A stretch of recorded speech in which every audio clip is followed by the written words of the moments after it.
Europe 1. Un journal de 7 heures présenté donc par Christophe Lamar. Bonjour Christophe. Bonjour Lionel, bonjour à tous. On va aller à la castagne et on va les fumer, dit un député socialiste. J'espère qu'on n'en viendra pas aux mains, s'inquiète un parlementaire de droite. Ambiance garantie à quelques heures de l'ouverture des débats sur la réforme des retraites à l'Assemblée. Depuis 2 jours, la majorité présidentielle bat le rappel des troupes. L'exécutif prêt à lâcher du lest sur les carrières longues pour obtenir le soutien des Républicains. Sauf qu'une partie des LR menace toujours de faire sécession, Alexandre Chauveau. Oui, avec un désaccord majeur qui concerne les travailleurs ayant commencé avant 21 ans. Pour Aurélien Pradier, tous devraient pouvoir partir à la retraite avant l'âge légal de départ, après 43 années de cotisation. Pour Elisabeth Borne, cette règle ne peut s'appliquer qu'aux travailleurs éligibles au dispositif carrière longue, qui nécessite d'avoir cotisé au moins 5 trimestres avant ses 21 ans. La différence d'appréciation concerne aussi le coût. La mesure proposée par Aurélien Pradier coûterait selon lui 1 milliard d'euros, mais 10 milliards selon la Première ministre, qui se refuse donc, au nom de l'équilibre des comptes, à y accéder. Alors le refus de voter le texte d'une partie de la droite embarrasse en tout cas Éric Ciotti, interlocuteur majeur de la Première ministre avec Olivier Marleix. Le président des Républicains est mal à l'aise avec l'idée de ne pas voter une réforme qu'il a longtemps défendue. Éric Ciotti aurait enfin du mal à justifier la position de ses collègues au regard des avancées obtenues auprès du gouvernement. Son autorité à la tête des Républicains pourrait bien en être écornée. Alexandre Chauveau du service politique d'Europe 1. Ouverture des débats à 16h cet après-midi avec un premier écueil pour le gouvernement. Les députés La France Insoumise vont proposer d'entrée le rejet de l'ensemble de la réforme. Et s'il franchit cette haie, l'exécutif n'en aura pas terminé avec la course d'obstacles. 20 000 amendements ont été déposés, dont 13 000 par la NUPES. Fin des débats prévus le 26 mars à minuit. Bataille politique donc à l'Assemblée nationale, mais le gouvernement va également devoir affronter la contestation à nouveau dans la rue demain. 3e journée de manifestations et de grève. Forte perturbation en vue à la SNCF, dans le métro et à Air France. Jusqu'à présent, l'impact était relativement réduit, mais la multiplication des jours de grève commence à poser problème. Margot Faudéré, les jours de RTT ne sont pas extensibles. Même le télétravail trouve ses limites. D'abord, il faut rappeler que tous les emplois ne sont pas télétravaillables. En Ile-de-France, là où l'impact des grèves est le plus fort, puisque la majorité des travailleurs prennent les transports pour aller au bureau, 6 employés sur 10 ne peuvent pas travailler chez eux. Alors face à la grève, 2 options, se lever plus tôt et tenter sa chance dans les transports, ou tout simplement poser sa journée.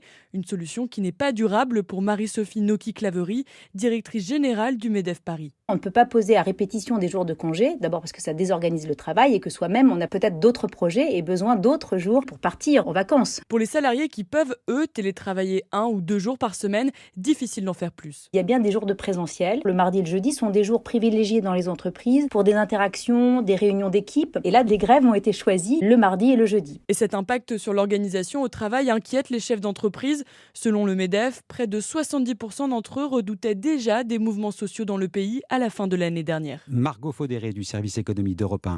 Les syndicats déterminés à ne rien céder, les propositions d'Elisabeth Borne sur les carrières longues et l'index senior dans les entreprises. Ces rustines ne changent rien à un projet de loi injuste et brutal, tacle ce matin dans Les Échos le secrétaire général de la CFDT, Laurent Berger. Déplacement très attendu de Gérald Darmanin aujourd'hui en Corse à l'occasion de la commémoration des 25 ans de l'assassinat du préfet Claude Érignac. Le ministre de l'Intérieur présidera la cérémonie prévue à Ajaccio. On en parle dans quelques instants avec notre invité à 7h10. Il est 7h et bientôt 4 minutes bientôt 5 minutes sur Europe 1. Le mystère reste entier à Brest autour de la disparition d'Elena. Un suspect a été identifié hier par les policiers. Cette jeune femme de 21 ans n'a plus donné de nouvelles depuis une semaine. Les soupçons se portent sur un homme de 36 ans. Il aurait reconnu partiellement les faits. A-t-il renversé et tué Elena, comme le laissent supposer ces déclarations rapportées par des proches? L'hypothèse d'un accident de la route demande encore à être vérifiée, d'autant que le suspect est dans un état grave après 2 tentatives de suicide. Charles Guyard, correspondant d'Europe 1 en Bretagne. Portée disparue depuis dimanche matin 29 janvier, Elena Clouillou, étudiante de 21 ans, aurait finalement été fauchée par une voiture en rentrant chez elle après une soirée en boîte de nuit. Au volant, un homme de 36 ans qui s'est confié quelques jours plus tard à son frère après avoir tenté de mettre fin à ses jours. Camille Miansoni, le procureur de la République de Brest. Il invoquait le fait d'avoir commis une bêtise, que c'était un accident. Et lorsqu'on lui demandait « mais de quoi s'agit-il ?», il avait répondu à son frère « tu n'as qu'à voir ce dont on parle à Brest depuis 5 jours ». Et ce dont on parler, c'était donc d'Elena Clouyou, dont le visage s'affichait sur de nombreux avis de recherche placardés dans toute la ville. Mais ces révélations ne dissipent en rien le mystère, car l'accident n'est pour l'heure qu'une hypothèse et pour cause. Le corps de la jeune femme demeure introuvable et seul le suspect est en mesure d'indiquer l'endroit où il se trouve. Problème, ce dernier est dans l'impossibilité d'être auditionné. Après une nouvelle tentative de suicide, cet employé de restauration au casier judiciaire vierge se trouvait hier soir dans un état critique. Quant à son véhicule, il a par ailleurs été retrouvé incendié quelques jours plus tôt. Charles Guyard, correspondant d'Europe 1 en Bretagne. L'actualité à l'international, c'est ce que vous entendez, c'est le grondement sourd du séisme qui a frappé le sud de la Turquie et une partie de la Syrie voisine. Tremblement de terre d'une magnitude de 7,8. Le bilan encore provisoire fait état d'environ 200 morts. Les dégâts sont très importants et on craint maintenant un tsunami. Le trafic ferroviaire a été interrompu, totalement arrêté dans le sud de l'Italie. L'étranger toujours, rien ne va plus entre la Chine et les États-Unis. L'affaire du ballon enflamme les relations entre Pékin et Washington. Les débris de l'aéronef abattu samedi sont en cours de récupération. Les Américains veulent apporter la preuve qu'il s'agissait bien d'une opération d'espionnage. Faux, rétorquent les Chinois. C'était une sonde météo, un épisode de plus dans la guerre psychologique que se livrent les deux pays. Sans doute pas le dernier. La Chine promet que cet incident ne restera pas sans réponse. Et le ton vient encore de monter d'un cran ce matin. Sébastien Le Belgique, correspondant d'Europe 1 à Pékin.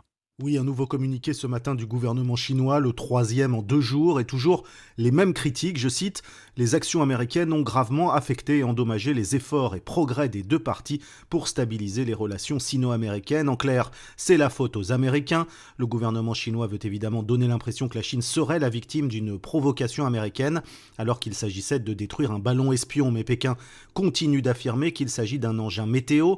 Même tonalité dans la presse chinoise ce matin, qui continue de tirer à boulet rouge sur ce qu'elle considère être une attaque américaine visant la Chine. Pour la presse officielle ici, comme le Global Times, qui est en quelque sorte le porte-voix du Parti communiste, la Chine pourrait à son tour abattre n'importe quel appareil civil étranger qui entrerait par erreur dans son espace aérien. C'est ce qu'il faut donc entendre par les mesures de rétorsion brandies depuis dimanche par les autorités chinoises. En voulant tuer un moustique à coups de canon, écrit le Global Times, Washington prend le risque d'une escalade militaire. Sébastien Le Belgique, correspondant d'Europe 1 en Chine. Le sport, le rugby, le plus important, c'est la victoire. C'est ce que l'on retient du premier match du 15 de France face à l'Italie hier après-midi dans le tournoi des 6 Nations. 29-24, le score parle de lui-même. Ce ne fut pas une promenade face aux Italiens, Axel May. Oui, comme se plaît à le répéter Fabien Galtier, le sélectionneur, seule la victoire est belle. Mais elle fut laborieuse face à une équipe italienne qui, même en pleine renaissance, et même avec le soutien de son public, criant « Italia, Italia », reste la formation réputée la plus faible du tournoi des 6 Nations.